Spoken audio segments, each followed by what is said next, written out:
你们好啊 Hello，大家好，我是多虑。那今天这部影片呢，我要向新手来介绍我们1月30号在台湾推出的3个新的玉组，分别是 ST6、ST7 跟 ST8。那这3个牌组呢，看起来都非常的强劲。那到底选哪一副会比较好呢？总共有3个颜色。第一个呢是红色的牌组，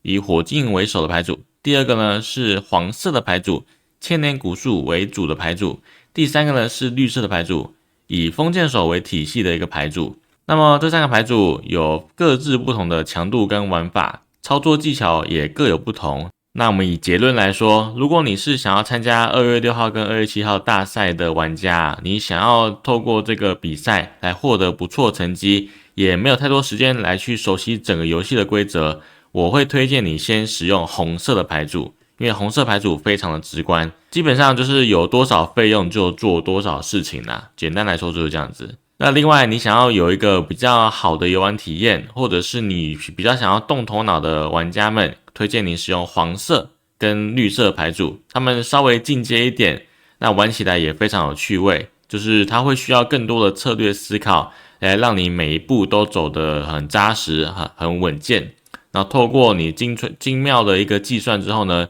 慢慢获得胜利，你有这种营运的感觉。那黄色跟绿色非常推荐给新手玩家们来去使用。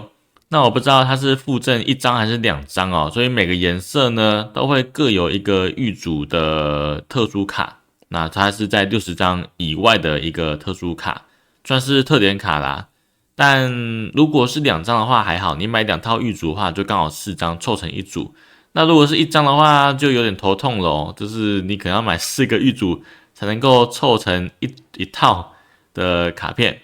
好啦，结论讲完了，我们接下来就进入到我们详细的个别的颜色的卡片介绍跟单卡的一个详解，来去让大家知道这60张一副的牌组里面到底有什么内容吧。好啦，那我们首先就来先介绍红色的玉组啦。那红色的玩法呢，它就像是狂战士一样，除了我们耗费能量能够造成伤害，因为我们这游戏它需要耗费它上面写的能量，比如说这个火精灵啊，这张主卡它是2个能量造成1点伤害，它除了耗费基本的能量之外，它也能够靠拔血来增加攻击或对对手造成伤害，也就是真的是狂战士的体系啊。我费用没了，我还能够靠拔血来去造成攻击，所以围绕着这样的一个体系，这些卡片都能够造成非常多的爆发。就拿这张特点卡来说，这张2等4血3打3的白桃饼干，它的技能是，如果这回合我的这个饼干曾经受到伤害过，它就能够对对手的饼干造成1点的伤害，所以它的攻击就不止3打3而已哦。只要它在这回合你透过道具卡或者是饼干的效果把它弄受伤之后，它还能够额外再造成1点的效果伤害，所以是真的是蛮不错的一张卡片，算是这3套玉组当中这个特点卡最好的一张卡片了。那再来介绍我们的火精灵饼干，这个3等6血的火精灵饼干到底有什么效果呢？它的效果是在自己回合每回合能够启动1次，支付一个红色能量，能够对对手的一个饼干造成1点的伤害，这是一个很灵活很弹性的一个伤害。以外，它的攻击是2打1，然后它可以把自己的血量拔出1张放到弃牌区，然后对对手造成2点的伤害啊。那么具体来说会怎么操作呢？假如对手是一张重新战士饼干，是4点血量的重新战士饼干，我的火星饼干可以造成伤害，比如说我可以2点打1，打完1之后呢，我还可以再决定要不要支付，比如说我支付它的生命值，还可以再造成2点的伤害，再打2，然后剩下1点血量之后呢，我还能够启动它的一个效果，是1回合能够启动1次的，支付一个红色能量，再对对手造成1点的伤害，这样子就能够直接把一张4血的饼干直接击晕倒，真的是一个蛮不错的一个使用效果啊。好，我们果然再回来介绍我们第3张觉得很特别的一个使用卡片，也就是我们的火龙果饼干啦。它的效果是每回合能够启动1次，弃掉1张手牌，我可以对这个饼干加1点的攻击，也就是能够变成3点打4的能力。攻击完后还有一个然后效果哦，我可以决定说我要不要再支付一个红色能量，这个括号起来的意思是说，我们可以决定要不要支付，如果不支付的话呢，就不会有后续效果。那如果我支付一个红色能量的话呢，我就能够对对手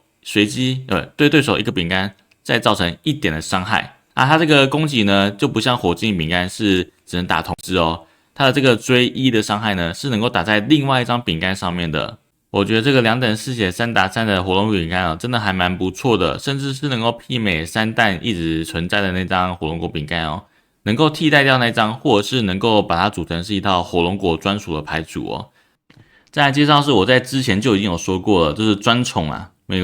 个饼干都有一个专宠。那在这一弹呢，这个预组当中终于出了，那以后可能在未来的可能第10弹、第11弹的话呢，也有可能会把各个饼干的专宠都出来，这个我会蛮期待的哦。那火箭饼干的专宠呢，不止这一只哦，还有另外一只。那它这一次呢是出这只烈焰虎，那烈焰虎的攻击呢是2打2。那么它有一个能够去辅助饼干的一个效果，就是它能够去支付一个红色能量，帮自己的火箭饼干再加1点血。那也就是等于说，我用火箭饼干造成了2点伤害，它要拔除血量卡嘛，我可以靠这张烈焰虎再把它补回来，所以就能够有一个搭配的一个效果。可想而知，你在战场上如果登场了火箭饼干，那你势必一定会把烈焰虎出来，它们的搭配呢简直完美，你可以不用耗血量卡，就能够造成非常多的效果伤害的一个压力哦。再来介绍的是这次预组特别出的这个 Flipper， 是真的不管是老玩家、新玩家都非常想要购买这预组的原因哦。老玩家可能是想要有这些卡片，这个 SR 卡片之外呢 ，Flipper 的效果也是他们非常想要的。原因在于说，他们的 Flipper 效果的体质都非常的好，非常的有用。像这个以前是2等2血2打2，现在进化了2等4血3打3的 Flipper 的饼干啊，真的非常好用。以后如果在大赛中如果抽到 Flipper 饼干，也不用担心了，我可以直接派上场。它就是一张不会亏体质，也不会亏伤害的一个纯白板饼干哦，还不错。像这个3等4血4打4的，以前是3等3血3打3，现在增加1血又增加一个攻击。再来介绍另外一种 Flipper 的体质是1等1血2打2啊，非常强哦，2打2在红色里面非常实用哦，它可以搭配很多的道具卡，能够让它的价值非常的高哦。再来介绍是最后一个在预组中一个通用的机制哦，每个预组当中都会有一个阻挡者在里面，是1等3血2打1的一个阻挡者，它的效果呢就是能够去替代对手的攻击，那把它的攻击转换到这支饼干上面，我可以去让它去保护我，比如说我保护火箭饼干哦，就让它不要被攻击，那我就可以靠1点的能量呢，就能够去让对手的攻击转移伤害到这个饼干上面。再来，除了饼干的攻击之外，道具卡跟陷阱卡一样重要。那红色的道具卡跟陷阱卡呢，都是搭配着血量卡来去做设计的哦。像有些卡片，像这个火箭啊，是能够抽一张牌之后，我可以选择一张2血以下的饼干，对它加1点的伤害，我就可以造成更多的伤害哦。再来呢，像是这个火焰结晶哦，它的效果是我能够支付2个费用，然后我拔掉自己场上饼干的血量，去对对手的饼干都造成1点伤害之后，我还可以选择场上的一张火箭饼干，让它攻击再加1点哦，所以让它攻击呢就能够变成是2打2哦。所以这个道具卡如果在手上，能够跟这个火箭饼干去做一个很好的联动。那像是这个火箭人的法杖啊，也是一个效果，就是能够去拔掉自己饼干的一个血量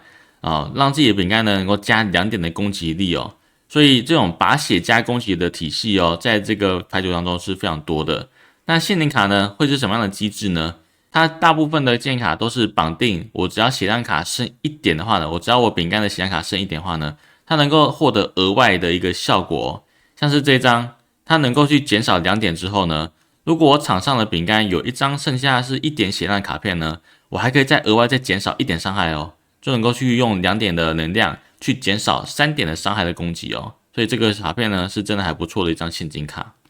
那还有像是这个比较小巧的，是1个能量能够减1伤之后呢，如果我场上有一个剩余血量为1点的一个饼干的话呢，我还能够去抽一张牌，赶快去补充我的手牌，在下个回合能够造成更多的一个伤害哦。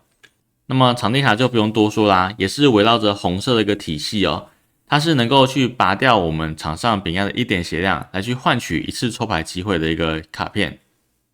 如果这个卡片去搭配到我们的白桃饼干，好，就能够去触发到它的这个技能效果了。我可以先用这个场地卡，啊，把它拔掉一点血量之后，抽一张牌，我就能够去启动这个饼干的效果，啊，去造成对方一点的伤害，也就是可以让我们的拔血量除了能够抽牌之外，还能够去造成对方的饼干一点效果伤害，是一个还蛮不错的联动哦。好啦，在这样介绍之后，不知道各位新手们对于这个红色牌组有没有更加熟悉的一些呢？我们就赶快来介绍黄色的玉组吧。